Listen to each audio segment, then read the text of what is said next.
What's going on, everybody? It's Kingfish Mac. Welcome to another episode of Hooks and Crooks Fishing. Today, we're going to do a rebroadcast of an upload I did on when we first got the Krooked Hooker, our little boat.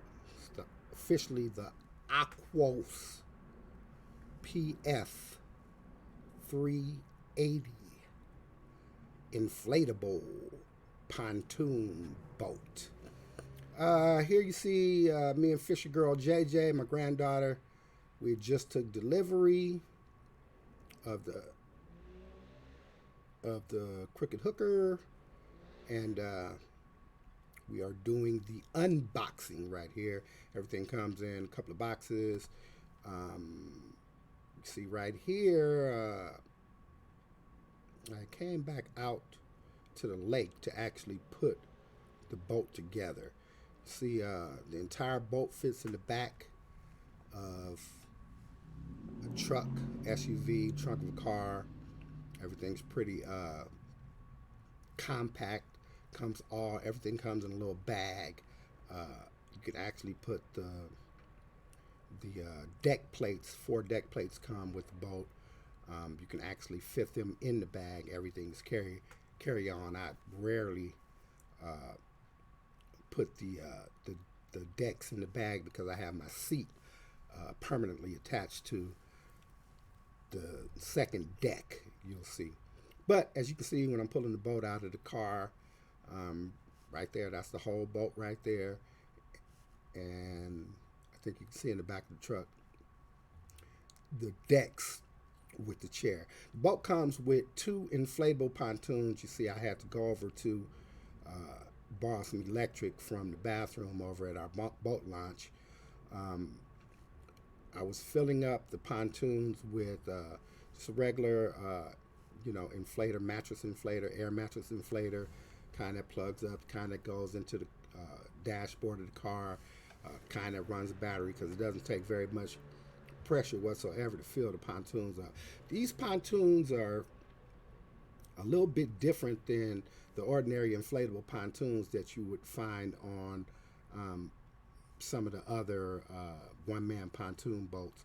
So these pontoons actually have 2 stabilizing pontoons on the side of each of the larger pontoons, right? Each has its own inflatable bladder. So if you get a puncture on one of the pontoons, one of the bladders, you don't have to worry about the whole boat capsizing. Even if you totally get a rip or something on one of the bigger pontoons, the smaller pontoons on the side, stabilizers, are buoyant enough to keep the boat afloat.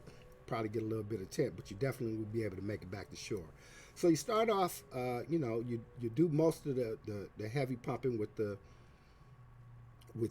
electric pumps, and then foot pump comes with the boat, and you finish off all 4 of the bladders with the foot pump.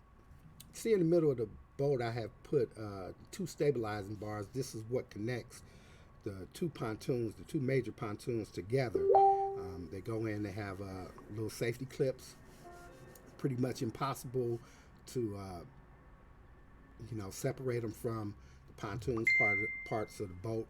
And they not only act as a stabilizing bar to keep the 2 pontoons symmetrical, but they also work to stabilize everything else, or everything else kind of anchors there. So you'll see in a minute I'll start to bring out the actual deck, the 4 deck plates. 4 deck plates come together. They once put together, they measure, I think it's 5.5 by 9 feet or something like that, something around there. Adequate enough space for one person to stand and fish, bass fish, sit, operate everything that you might have, trolling motor, actual electric motor. These boats can house up to a 5 horsepower gasoline motor. So you can, you can get up on plane with these boats. But like I was saying, the stabilizing bars in the back and the front. You can see I kind of put the A panel and the D panel already over the top of them. Well, the D panel, the back panel, the stern panel, actually connects to the transom mount. And you see me putting the transom mount there on the boat right now. So the transom mount connects with some screws that have bolts at the back of them. Very easy to you can either screw them in with an Allen wrench, or I go the easy route. I use my little drill, zip zip zip, and everything's put together. You'll see in a minute that I have all four of the panels put together. You start with the A and the D, get those stabilized in, and then the C and the B panels actually kind of click in. They snap in, and then they are stabilized by, well, you have some little U-clamps that screw in and connect all the various different panels, but also the middle U-clamps support the rod holders as well. You'll see those coming up in half a tick. This boat, I found it to be very, very cool for one person because it's very buoyant. It's very high profile. It's a pontoon boat, so it's very high up off of the water. You don't have really any fear of being wet at all, other than splash over or something like that, or if you fall off the boat. The boat is pretty much unsinkable. It's uncapsizable. You can be thrown from the boat if you encounter big waves or something like that, or you fool around and cross a bigger boat's wake or something, and get kind of turned up. So you can get thrown off. There's no seat belts or anything like that on the boat. I actually came up on this boat, or was first aware of this boat in 2017. I was watching a guy, I think his name is Michael Lopez, Tiny Boat Nation. He had did a profile of the boat. I liked it. I was looking for an inflatable to go on this little lake where we were living at the time. Actually, there's two lakes. So I was looking for something that was lightweight, easy to get on and off the water, something that was portable, and something that I wouldn't have to have a dedicated trailer or anything for. So I didn't really want a hard bottom boat. I looked at a variety of different ribs and inflatables and U-boats and a bunch of different foolishness, but this turned out to be the best thing for the money because it combines the efficiency of being a one-man inflatable pontoon with having the deck space to do stand-up fishing as though you're on a bass boat. Here at the end, you see I got the bass boat put all together. My homegirl AD jumped out and did the Maiden voyage. Actually, it's not the Maiden voyage, but the Maiden voyage on camera. And after that, I went out and caught a fish on that bad boy. So the day ended up kind of cool. But again, like I was saying before, when I had uploaded this video the first time, that